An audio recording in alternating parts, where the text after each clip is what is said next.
Miss Michelle Gray. How are you doing? I'm good. How are you? I'm doing fine. And we chose you because you're for this topic because you're so amazing and because you're Canadian, eh? I am Canadian, eh? Oh, I bet you hate that. Anyway, we've got Erik to help us too, but it's very concerning, this whole Canadian trucker protest and the Justin Trudeau's response to it. And to me, it sort of mimics what's going on all over the world with these leaders, these elite, thinking they know better, and just a small oligarchy controlling the rest of us and robbing us of our individual freedoms. And hopefully what's going on now will be a pushback that will send us in another direction. But hi, Erik, I love you. He says, hi, Mom. I love you so much. Oh, well, we can start out just by you just telling us, Erik, what's going on? Just let's start out with an open-ended question. Well, it's interesting because before we had talked about this, and Erik had said to me, now this would be in December. He had said that this year, Michelle, he says, this is the year of being united. It's the year of being united. And he says, but remember, to be united, we often have to go through, and he talked about it as in labor. He goes, birthing a baby. He says, when we birth a baby, what do you go through? Labor pains. And he goes, and they're not always comfortable, but it's the end result that we get. And it's knowing that there's this goal, and that goal gets closer and closer and closer. So we compared this to a lot of the events that we were going to see. And he did say that there would be something that would be coming up that would be North American. And so when this came forward, I asked him, is this what you were talking about? Is this the North America being an example for a lot of the rest of the world? And he said, yes. And he told me that there would be a domino effect. So he's given me a little bit of commentary through this. And what he's saying right now is he says, pay very close attention to not what you see through media, meaning, and he's calling it controlled networks. Yeah. Through very controlled networks. He goes, be very careful. He says it doesn't mean to not watch, because he says the information that comes to you, it has to go through you. He said, so he's advising everybody to be very open-ended and to gather information through yourself from many different outlets. But he does say this is a world stage. And he says, and we are going to see what is happening here as being an example for more to come throughout the world. And there's a reason why he said, because I asked him, why Canada though?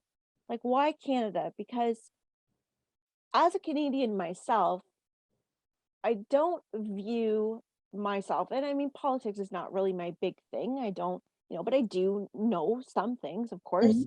I do live here. I listen to some of what's going on. But why Canada? Why not the United States as leading with this? And he says that Canada and the US are very close in a lot of ways.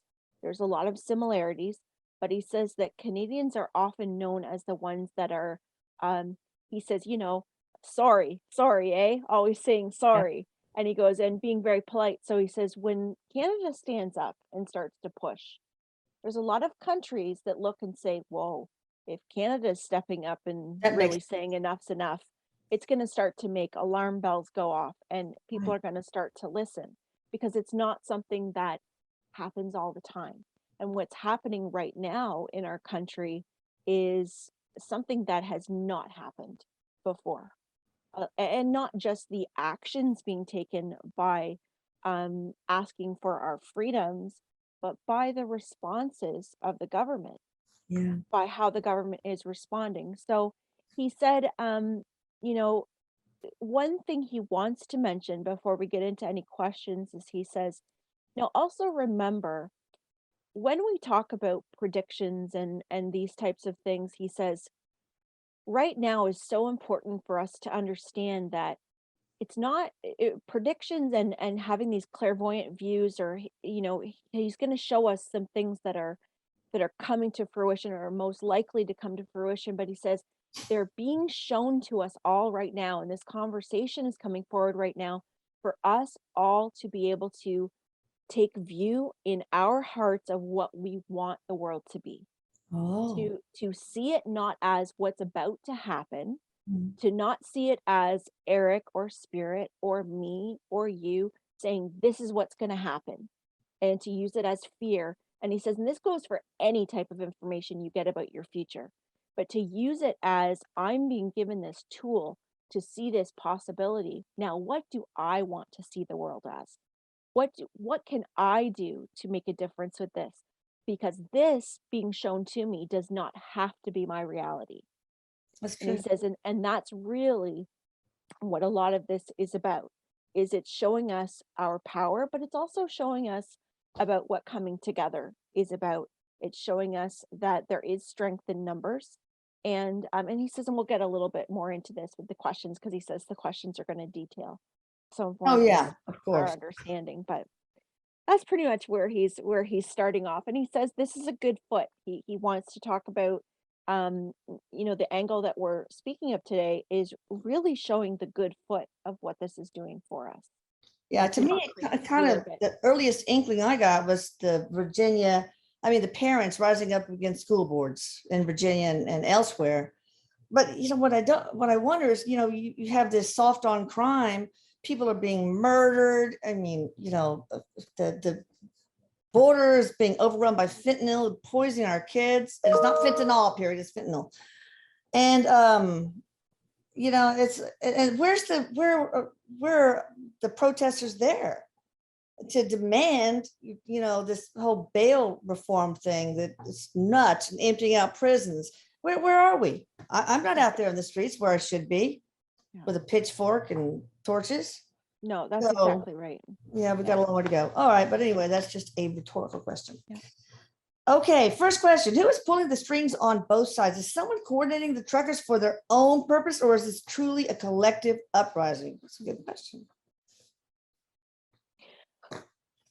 Erik says it is a collective uprising. Now he says what originally started it, and so there are some key people that started, and it was he says there were some personal points to some of the originating factors to it, meaning there was some personal situations that took place. But he says, isn't that always how something happens? He goes, isn't that how we start a collective movement?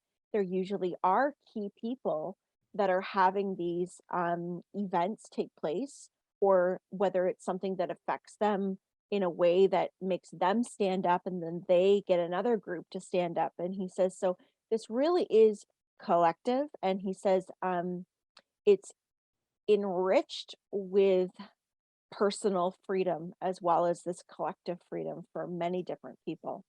Okay. Did the trucker convoy begin as a nefarious event but flip for the good? Oh. Erik says no, because the intentions have never been nefarious. That's just He says I want my freedom. yeah, You he can't says tell me what to do. he Right. says, there's always going to be some people that are involved that might have a little bit of a like a personal thing or something for themselves. But he says we're talking about the majority of this movement, and Right. that's always had for good, always. Yeah, I mean, of all the people that you don't need to insist on vaccine mandates. Truckers are all alone usually in their cabs. If they get out, they can put a mask on while they're while the truck is being unloaded. I just don't get it. Why? Trudeau is just insisting. All right, will the U.S. truckers follow suit and band together?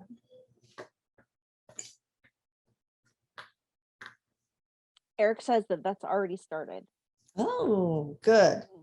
We need to take care of. We need to band with our Canadian brothers and sisters. Why did the Ottawa police chief just step down? I thought it was the mayor for some reason, but no, it's police chief. Yeah. Erik says, he goes, he's talking about it being a lot of pressure. And he says, and this is something that we also have to understand without looking at one side or another. a lot of people that are in these positions of power are taking commands from higher up. Okay. And so he says the Ottawa police chief was taking a lot of pressure to um, put action on the truckers or on the movement that he didn't want to take. So he had to make a choice for what his best move would be, and I- that would be to pull out. Oh, okay, that makes sense. All right, a protester posted a video on Facebook stating that police were going to place firearms on them as plants, to discredit them. He received this information from an unknown private source. Is that true, Erik? Erik says, as a police force as a whole, no, but there are, and he says, and remember, this is something that occurs in and has been for quite a long time with a lot of protesting. And a lot of these events is there are people that are planted to create distractions, to create, he says, setups are not a new thing. Oh, They're yeah. not a new thing. He goes, it doesn't just happen in movies. No. So there is some of that. Yeah. Like some officers or some people might be just throwing some guns in the cab or in the, all right. What do we need to prepare for if the trucking industry shuts down for a few days? What impact will that have on us moving forward? I mean, so we already have supply chain problems. Oh my God. And so Erik just said, first of all, don't take any of this as something to be fearful. But Yeah. he says, you should have a supply of, at least a couple months. He goes, you want to have your water, you want to have canned goods, you want to have extra supplies like toilet paper, paper towel, whatever it is that your household needs. He says every family should have some supply. He says for any event. Yeah. For any Cyber event. attacks, there's so many different types of things. I remember this cartoon of this couple that built a bomb shelter and they just a bunch of canned goods and you see above explosions and whatever, and they forgot to put in a can opener. So did you bring a can opener? That was bad. All right. Oops. How can we help the truckers? What can we do?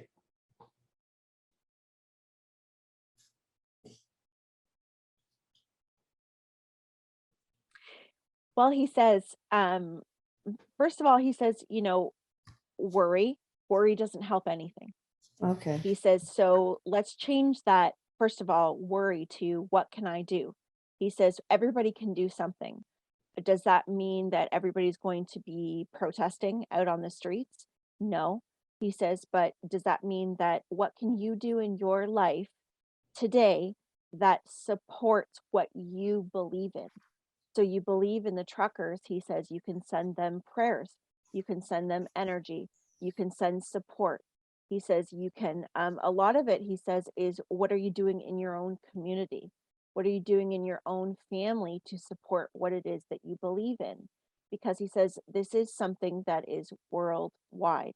And Yeah. so we're seeing it, and he says not on main media, but we're seeing it on, he's calling it like secondary media, whether it's YouTube or it's other media outlets. Yeah. We're seeing people in their own communities come together to support, because he says the more of us that band together, and he says, and remember, banding together doesn't always mean in action standing out. This is how collective consciousness works.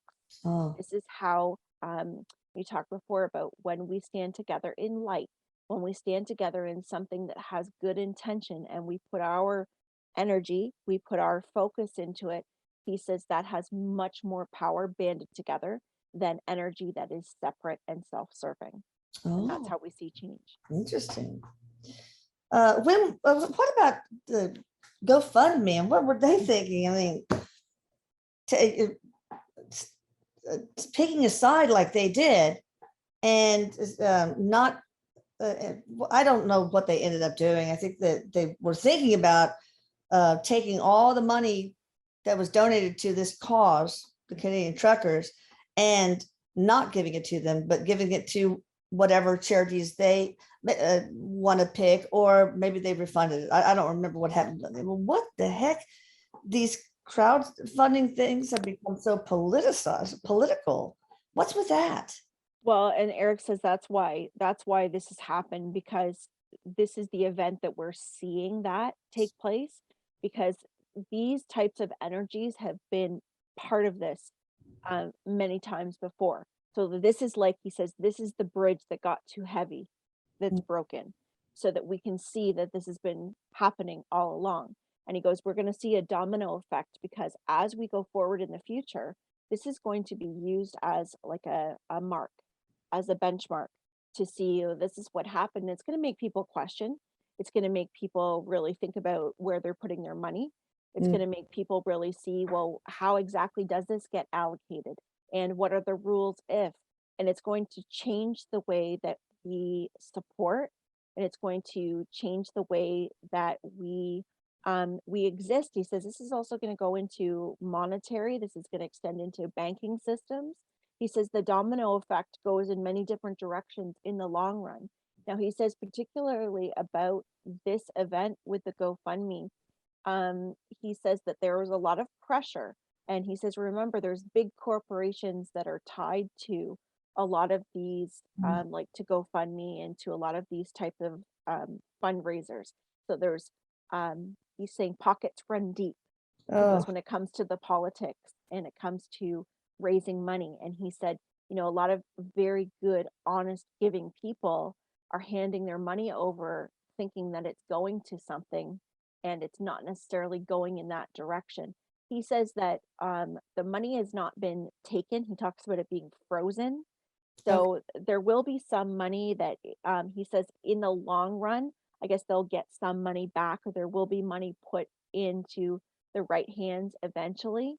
But he says a lot of it's going to be tied up, because he said there's going to be many little battles that are going to Ugh. have to be worked through. Thievery is terrible. I think this big tech, big corporations, funding, crowdfunding things, uh, the political elite, the big banks. I mean, this is our time to stand against them. They've been bullies.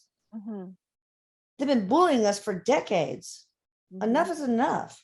mhm. And that includes certain school boards. And, it's just, uh, anyway, when will the mandates end and truckers can go back home and back to work? Or will they even end? I mean, will they still be? Will they Eric says they will end. He says it may look more like, because he says it's going to be like one side against another saying, well, we were going to do this anyway, and and then the mandates get ended. But Eric says there's going to be almost like a false flag, like no pun intended, but there's going to be a false flag put up Oh, that's going to say that it's over to get the truckers out, mm, and then it not really be over. And oh, so he says that's something that's going to have to be overcome. But there may already be like some understanding of this, because he mm, says that what all is being put out is like, meaning that the truckers are fighting for freedom are not putting everything out on the table. They've also got their things held back too, like in kind of yeah. seeing through the truth. Well, And he says they have a lot of um, support that okay, he says there's a lot of judgment being put on the class, or the class of the trucker. Eric said that this is part of the problem in our system, which is putting people in classes of mm, education, or assumptions, judgments of education, judgments of money. Like the upper class with all the money, and then everybody else that has to fight. Or he says like the blue collared worker that uh, has to fight through that's why everything. Trump won. They were sick of the coastal elites, Mhm. you know, just having them seem invisible and underrepresented. Right. And those are the middle class. But he said that there's more representation. He says this is what's building. Mm, So they have a lot of building and backup coming, because he says that what's not being counted on is when power gets taken away or threatened to take away. He says we start to see behaviors, and we've already started to see them. yeah. We start to see behaviors that are very unbecoming and reactive. Okay. So Prime Minister Justin Trudeau has invoked the Never Used Emergencies Acts to give his government enhanced authority in response to this anti-vaccine mandate protests and blockades. The law will grant Mr. Trudeau's government extraordinary powers for 30 days, including the power to prohibit public assembly, travel, and the use of specific property. How will this actually be used, and will it be renewed?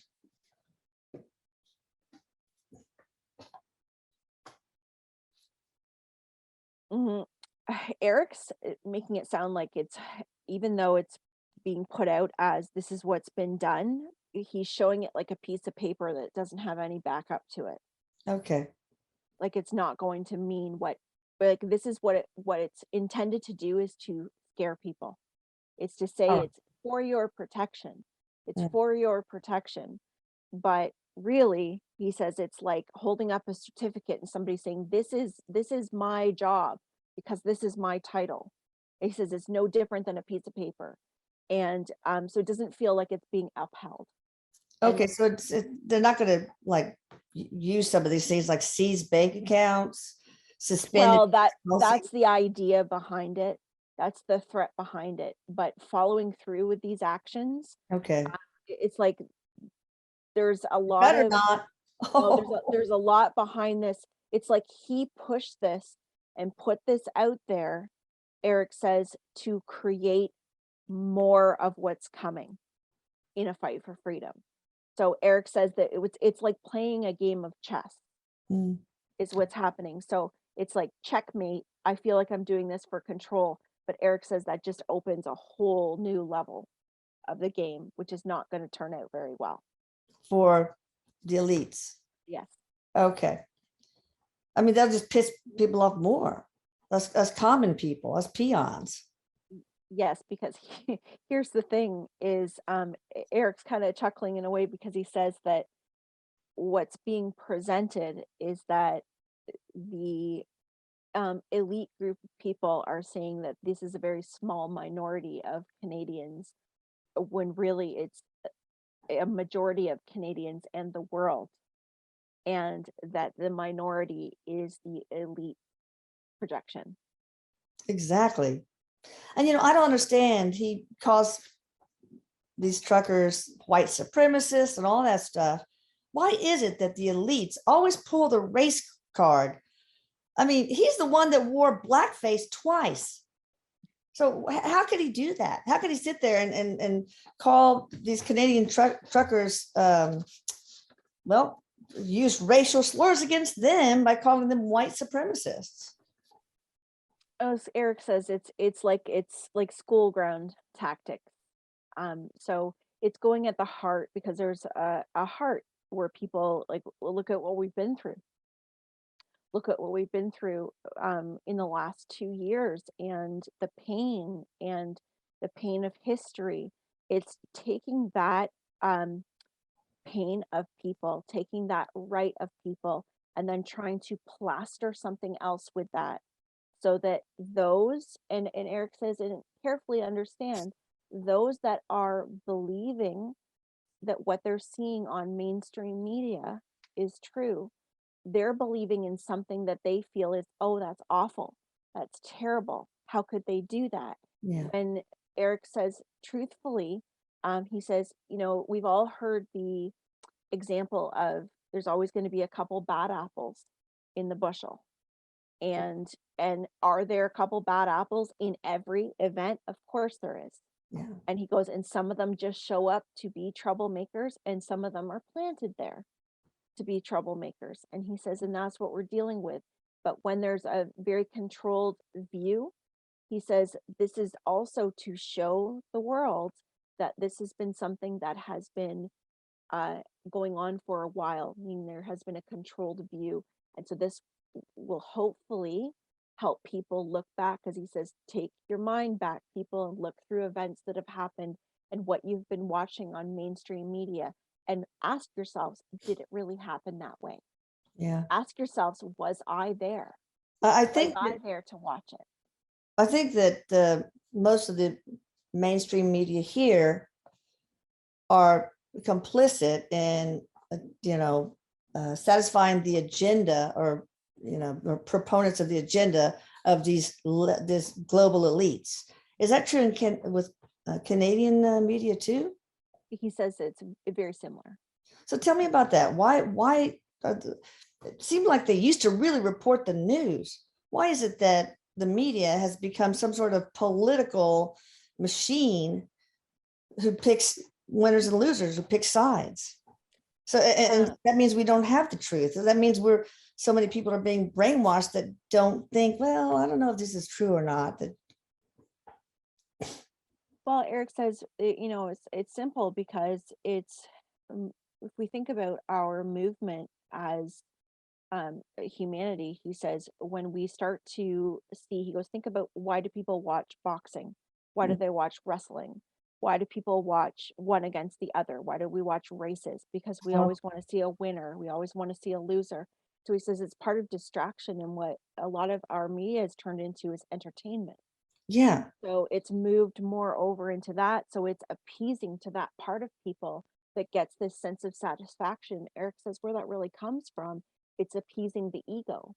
And so what's happening is people are getting this involvement because it's involving real life issues. Yeah. It's like a big, he's calling it like reality TV. Like reality TV, like we're right into this, and this is what I believe, and this is what I believe, and I don't talk to this neighbor anymore because that's what they believe in. And look, did you turn to channel 4 yesterday? Because channel 4 says you're wrong. You're Oh, wrong. And so it's allowing people that are falling into that, where they're no longer believing in what is actually in the foundation of themselves, which is connected to their higher selves. But it's in that disconnection, they feel that righteousness in what their ego wants to hear, in that rightness. And he says, and so that's a snowball effect with that. Now, also, he says we could understand that, of course, there's political agendas that are mixed all into this. There's deep lining of pockets that is being done to help along something that needs to be put out there for people to see. So there's a lot of different components to it. But he says the way that we win is what is happening. The way that we win is that we pull back from that. yeah. And that we go back into connecting to ourselves, connecting to our core beliefs, our higher Not self. fear-based. The Not media, their whole thing is just fear-based, but it's really weird because the ones I'm talking about, they're losing ratings, they're dying. And the ones that are more transparent and are shepherds of the truth seem to be doing better. So, but we could do a whole thing on the media. Yeah. Does Trudeau's invoking martial law, is that a litmus test for other governments trying the same? Yes. Yes. Because Erik says not in so many words, but that's being watched. Because Canada is leading by example, and it's like a test. A lot of this is a test, which Erik says goes back to this piece of paper that's put forward. Does it really mean anything? But what is it going to cause? So of course there is that part of things too. He says there's always going to be polarity in everything that's taken. Of course. Will Trudeau's charter as prime minister be revoked due to his illegal suppression of citizens' rights? I don't even know if he has the power to do the Emergencies Act, but anyway. Erik says that we are going to see, and the way that he says it is, we're going to see new things come into play because of this action. So whether it means that Trudeau, I don't know if he's going to there's going to be some change in leadership. There is going to be some change. Well, this similar question is, will Trudeau serve his full term? And another, will Pierre Poilievre be our next prime minister? So we could just take those all at once. Well, what Erik says is, now here's the thing. He goes, and this is where we get into what's going to happen. He says, well, Trudeau has, like every other being on earth, the ability to make choices. Yeah. And he says, could he make choices that could change his trajectory? Yes, he can. And he says, and he's being brought that ability to make these choices every day. every day. And he says, and these are choices that he's making that are going to have big results for our country and big results for him, because he himself is in for some very big lessons, and that's part of his coming into the world, is experiencing some of these lessons. He is not saying whether he's going to finish out his term, but he is leaning to him not finishing the term, and he is saying that Pierre Poilievre is front running for prime minister. Okay. All right. Someone said that Trudeau would like to step down, but those over him said that if he did, it would cost him his life. If he stepped down, that the other dominoes would fall as well. Any truth to his warning to step down? There is truth to that. Eric's not necessarily saying on his life, but he's saying that there's a lot of there'd be a lot of really big pieces pulled out from under him. So he says that this would be like him walking away, because there's a part of him that would love to walk away, Yeah. that wants to walk away. And he says, and we've seen that. But he says that walking away is not so easy, because there is a lot of direction that's coming from higher up. So he is sandwiched in here. Because this is a great segue then. Is Trudeau taking orders from a global underground, or is he coming up with these policies on his own? He's taking direction. Oh boy. From who? The global elites? The way Eric's describing it is, he says, the big string pullers, and he says, and they're not just Canada, they're Global. everywhere. So they're global. The Bilderberg complex, you never know. George Soros, maybe. Is George Soros involved? He loves to create chaos. Yes. Eric says big. I'll tell you what he's showing me is he's showing me not just little strings. He's showing me like ropes, big thick ropes, Wow. and they're all being pulled and yanked in different directions. He says a lot of our politicians are at this current time, not all equally, but they are there as the mirror. Okay. They're there to hold a certain facade. A lot of them, he says, like Trudeau speaks well, or was presenting well, was looking well. He was holding a position for certain things to take place, which is part of what has upset so many Canadians. Yeah. Okay. What will happen to Justin Trudeau and the Liberal Party in 2022? We sort of talked about Justin. What about the Liberal Party? Eric says what's happening is it's not so much about, because this is the important thing too, is from the spiritual perspective, this is not about sides. This is about what is right. And that's what a lot of this whole convoy is about. It's not about vaccine, not vaccine. It's about freedom. Yeah. And so the Liberals, he says there's already been a shaking that's taken place, where they are moving sides. Some are trying to work within their group to make change. So there is less that are focused on the way things are right now, and that is changing. Okay. Good. Does Justin Trudeau realize now this is not just a fringe minority, or does he still take that belief? Oh no, he knows. All right. What are his thoughts about his own leadership, and does he wish he had done something different?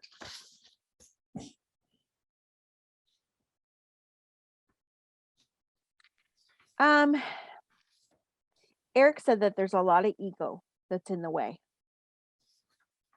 So for him to say, I wish I had done something different, he is very well, like he says, when you say something over and over and over to yourself so many times that you believe it's true.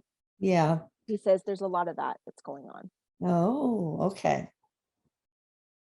Is there any major event coming to Canada? And also, will the mandate end? Erik says the mandate will end.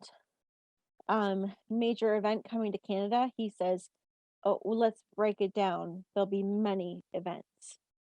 many events, but he says not in a way that if those that are thinking about it being in a disastrous way, he Mm. says, I'll go back to speaking about labor pains and about reaching a new level. And he keeps saying with contractions, he's showing me my own labor.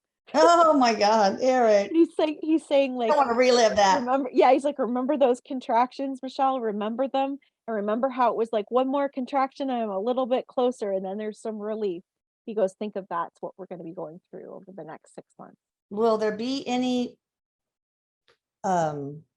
violence? Um, not no. He said that the violence is the minority. The Okay. violence is the minority. So those that are trying to incite violence, because he says that's something that has already been occurring, and that's part of what the media is focusing on. Is he's calling it like purposeful. So I don't know if it's planted or it's groups that are purposely trying to cause problems. But he says aside from that, no, because he says that message of peace. He says remember about the consciousness of light that strings together and strings together and strings together and becomes much stronger. And Yeah. he says, so violence is not the intention of what any of this truly is. So the next question, will this end peacefully? He's using the words peacefully, yes, but he says with strength. He goes, let's say, will this end with power and strength in peace? Yes, For individual freedoms? yes. What will be the next, when will that end? When will the mandate and the blockade end? I know there's free will and obviously what the Well, quantum he says for now. he's giving me in this next 6 month period. Not Okay. to say that it's going to go on that long, but he says the mandates are going to be lifted, but they'll be the trucks will leave with the mandates being lifted, but he says there's going to be more that's going to continue forward. As far as a fight for individual freedom, it may not be around the mandate, but other things too. Okay. How do people opposing mandates impact global health and the continuation of the pandemic? Can you say that again? Sure. How do those who refuse to get the vaccines, how are they impacting global health and the continuation of the pandemic? The vaccines aren't that great anyway, people. Well, here's the thing. Erik says that the more that we start to bring out information as not so like one way, the more that we start to bring forward more information, and he says more viewpoints, and he's saying educated viewpoints, is to understand that the mandates are not the way that we control public health. Yeah. Because Erik says that it's not all in that direction. And he says our science and our information as our understanding of the virus, and he says viruses changes, we're going to realize this differently and realize that a lot of the mandates were there to bring forward exactly what's happening right now, which is division, to then bring together unity. He says there's a purpose to it, but he says it's not done for us as a world or as a country to what they have said that it has done for us. Okay, so uniting in the cause of freedom, which is at the heart of every soul. All right, so do you think people not getting the vaccine causes a significant increase in the world of infection and death rates? Or is it like 0.02% or 50% or? No, he's saying that the vaccine, because he's just citing what you said about the vaccine and saying that, because he says that the spread, that it's not stopping the spread, Yeah. or it doesn't stop the spread. He says it has more to do with on an individual term. Keeping the symptoms lower. Okay. All right. Will we see more uprisings like this? Yes. Okay. When's the next big one? Or where is the next big one?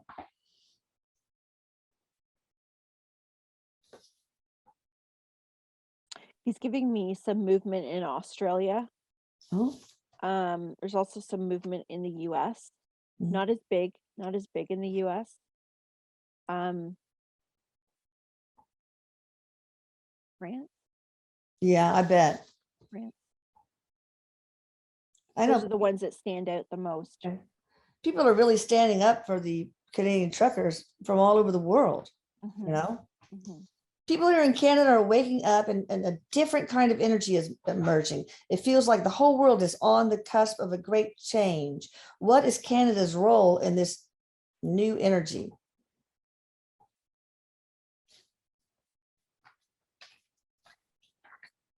Erik says, and this is it right here. He says, if we all close our eyes and think about the feeling that it gives, the feeling of freedom and standing together. Yeah, He says, because freedom and standing together knows no race.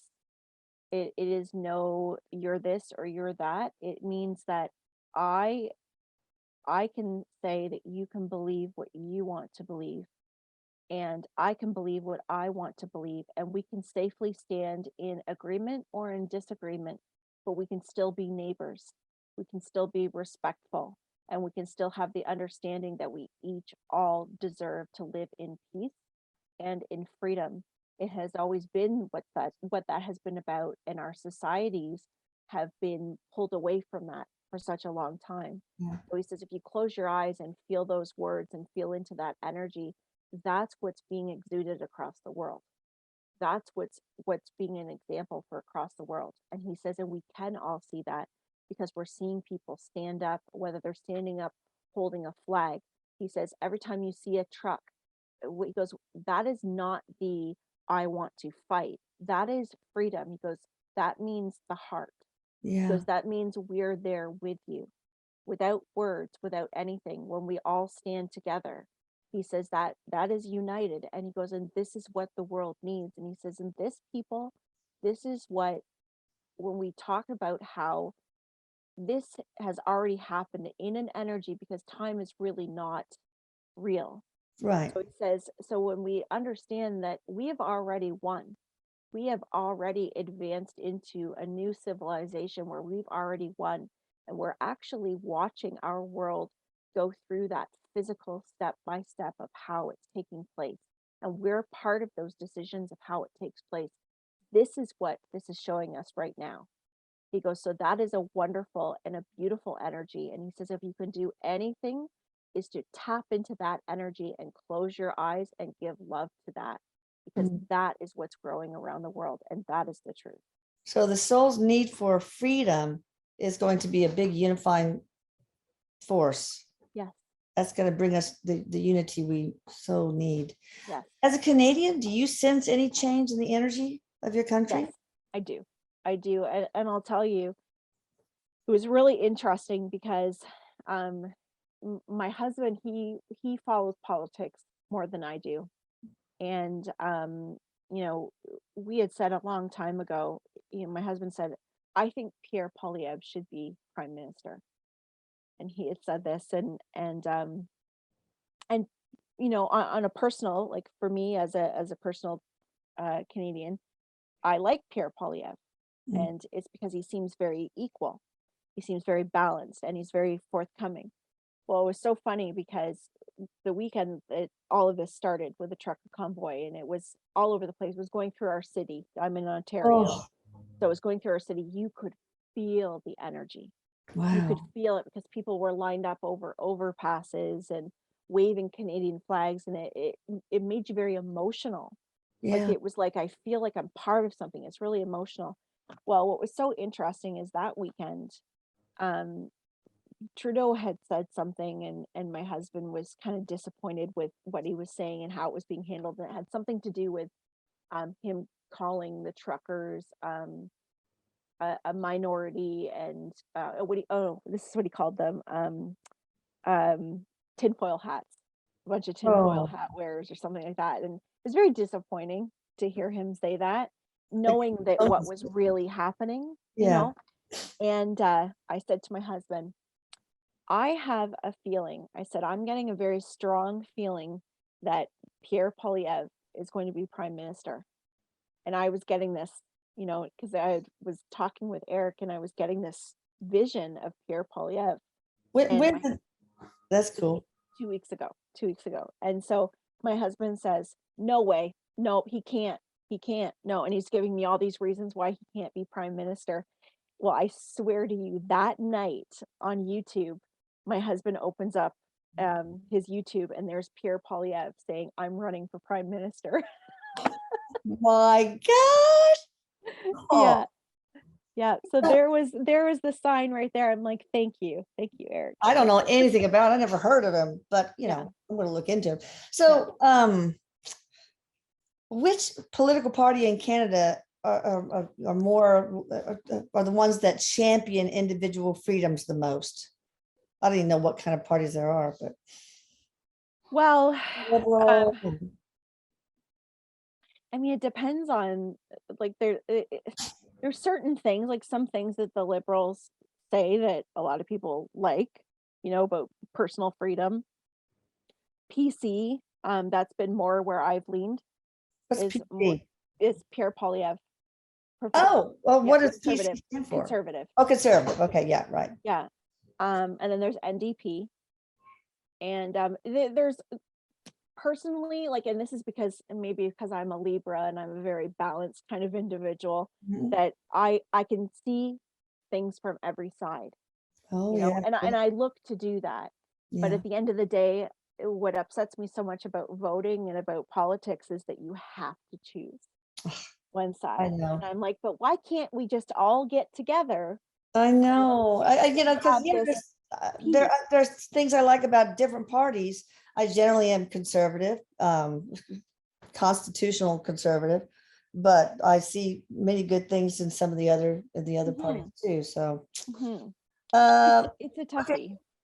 yeah. What will be the collective shift that comes out of all of this? Maybe we've already covered that, but it's the last question. Well, Erik says the collective shift is a coming together.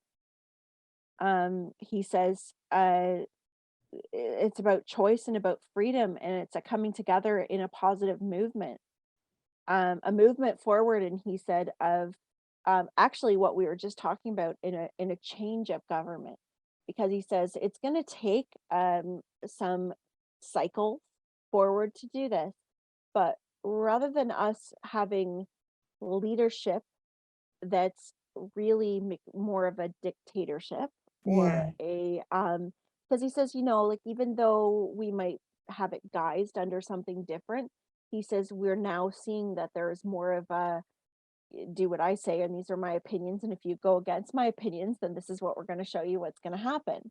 He and we'll says, call you a white supremacist or right, tinfoil hat wearer.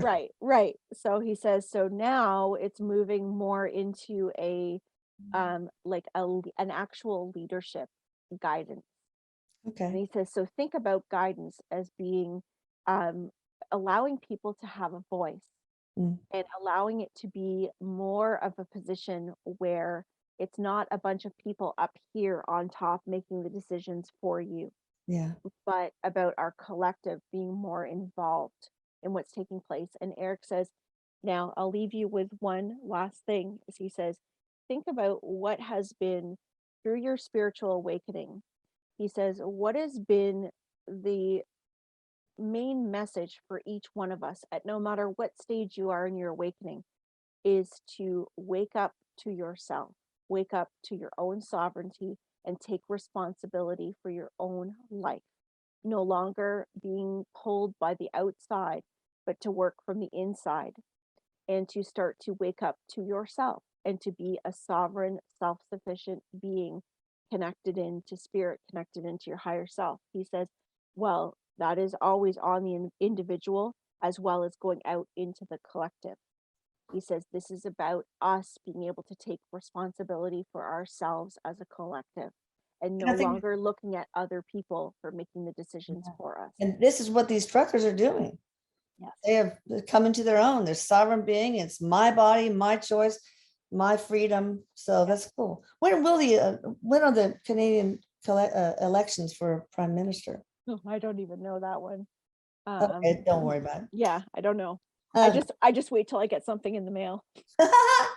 All right. So one last question for me. When will the supply chain thing end, the crisis end?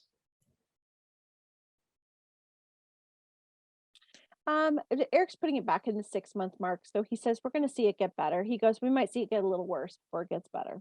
Okay. All right. Thank you. This has been awesome. Shout out to Canadians. I know so many. One Canadian that lives in Ottawa is godmother to Christina, my eldest child. And shout out to Liz Rosen's Chronic. And yeah, so thank you, Eric. Thank you, Michelle. Check her out at thehealing-art.com, which we will have in the description box. And please subscribe to this channel and share, hit the notification bell so you don't miss anything else. Love you guys. Love you. Eric says, love you, mama. Love you, Love- everybody. Love you. Bye.